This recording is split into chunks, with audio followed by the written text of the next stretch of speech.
আচ্ছা, প্রথমত হচ্ছে যে জার্সি একটা কমার্শিয়াল প্রোডাক্ট, সেই ব্যাপারটা বাংলাদেশ ক্রিকেট বোর্ড আসলে মাথায় নেয় কিনা, যে জার্সি এটা একটা কমার্শিয়াল প্রোডাক্ট। আপনার এখানে যে জার্সিগুলো আছে, এখানে সবগুলো ক্লাবের জার্সি আছে, রাইট? সো রিয়াল মাদ্রিদের জার্সি, যেটা পৃথিবীতে হাইয়েস্ট সেল হওয়া জার্সিগুলোর একটা, বার্সেলোনার জার্সি আছে, লিভারপুলের জার্সি আছে, ম্যানচেস্টার সিটির জার্সি আছে, এগুলো সব বিক্রি হয়, প্রচুর বিক্রি হয়। সো জার্সি ইজ বেসিক্যালি একটা কমার্শিয়াল প্রোডাক্ট। সো ক্লাবগুলো হিউজ আর্ন করে জার্সি সেল করে। ক্রিকেটের ক্ষেত্রে সবচেয়ে জার্সি বেশি বিক্রি হয় কোন দেশের? ইন্ডিয়ার, নাম্বার ওয়ান। ইন্ডিয়া জার্সি সবচেয়ে বেশি হয়, খুব স্বাভাবিক, 100 crore পিপল তাদের। সেকেন্ড পজিশনে বাংলাদেশ, যাদের জার্সি এত বিক্রি হয়। সো আপনার রেভিনিউ জেনারেট করা একটা ভালো জায়গা, যে আপনি জার্সি সেল করবেন, সেখান থেকে আপনার রেভিনিউ জেনারেট করতে হবে। সো রেভিনিউ, জার্সি থেকে আপনি যে রেভিনিউ জেনারেট করবেন, সেটার জন্য প্রপার একটা আপনার ডেফিনেটলি মডেল থাকার কথা বা একটা প্ল্যান থাকার কথা। এখন বিষয়টা হচ্ছে যে বাংলাদেশ ক্রিকেট বোর্ড এইটাকে এত নগণ্য, এবং এই ব্যবসাটাকে তারা, মানে এটাকে তারা আসলে they don't even count, because Bangladesh cricket board is like so huge. So আপনি যদি ভ্যালুয়েশন করেন 5,000 কোটি টাকার cricket board, so 5,000 crore। So jersey টার্সি নিয়ে আসলে ক্রিকেট বোর্ডের খুব বেশি মাথা ব্যথা আছে বলে আমার কাছে মনে হয় না। বাট এখান থেকে দে ক্যান আর্ন, এবং এটা ডেফিনেটলি এটা আর একটা ব্যাপার। একটা হচ্ছে যে এটা একটা যেটা বললাম কমার্শিয়াল প্রোডাক্ট, জার্সির সাথে মানুষের ইমোশন ওতপ্রোতভাবে জড়িত। সো ওয়ার্ল্ড কাপের খেলা দেখার সময় মানুষ জার্সি পরতে পছন্দ করে। আপনি অফিসে আসবেন বাংলাদেশের জার্সি পরে, যেদিন বাংলাদেশের ম্যাচ থাকবে, বাংলাদেশ যাই করুক, হারুক জিতুক যাই করুক, ডেফিনেটলি আপনি দেখবেন সবাই অফিসে ওই দিন জার্সি পরে আসে, কারণ জার্সি সে ওন করে, সে ধারণ করে, সে জার্সিটা পেতে চায়, সে নতুন জার্সিটাই পেতে চায়। সে এমন না যে এই ওয়ার্ল্ড কাপে সে আসলে পুরোনো একটা জার্সি পরে অফিসে আসবে, ব্যাপারটা তা না। সে নতুন জার্সি চায়, ওই ইভেন্টের সময় সে নতুন জার্সিটাই চায়। আপনি তার হাতে কি সময় মতো জার্সি পৌঁছে দিতে পারছেন? সো ডেফিনেটলি এটাও আপনার একটা কমিটমেন্টের জায়গা থাকার কথা বাংলাদেশের ক্রিকেট ফ্যানদের প্রতি। আপনার সেই কমিটমেন্ট থাকা উচিত যে ওয়ার্ল্ড কাপ শুরুর পর্যাপ্ত সময় আগে জার্সি যেন তার ফ্যানদের কাছে পৌঁছে যায়, ফ্যানরা যেন সেই জার্সি কালেক্ট করতে পারে, তারা যেন সেটা তুলতে পারে। কারণ at the end of the world cup এটা আমাদের কাছে তো একটা ফেস্টিভ্যাল।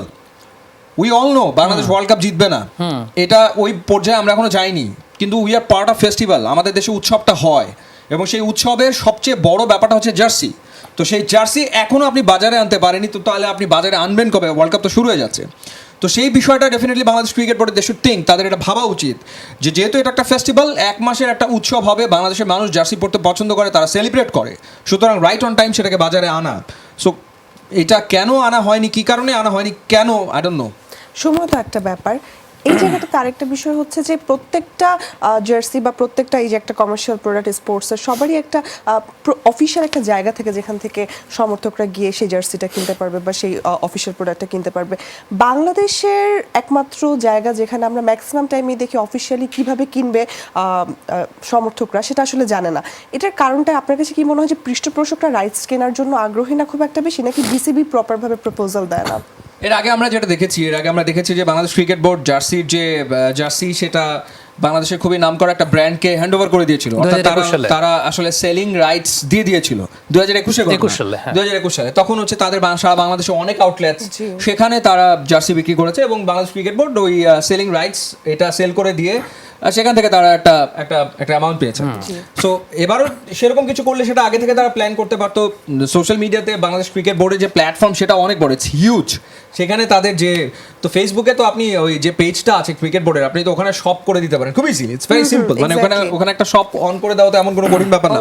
সো ফেসবুকের থ্রুতে বাংলাদেশ ক্রিকেট বোর্ড হিউজ পরিমাণ জার্সি ইজিলি তারা সেল করতে পারতো, কিন্তু সেটাও তারা, সেই উদ্যোগও তারা নেয়নি, কারণ তারা বোধহয় ওই রকম ওই ইয়েতে যেতে চায় না, মানে জার্সি প্রডিউস করা বা ম্যানুফ্যাকচারের ওই বিষয়ের ভেতরে বাংলাদেশ ক্রিকেট বোর্ড যেতে চায় না।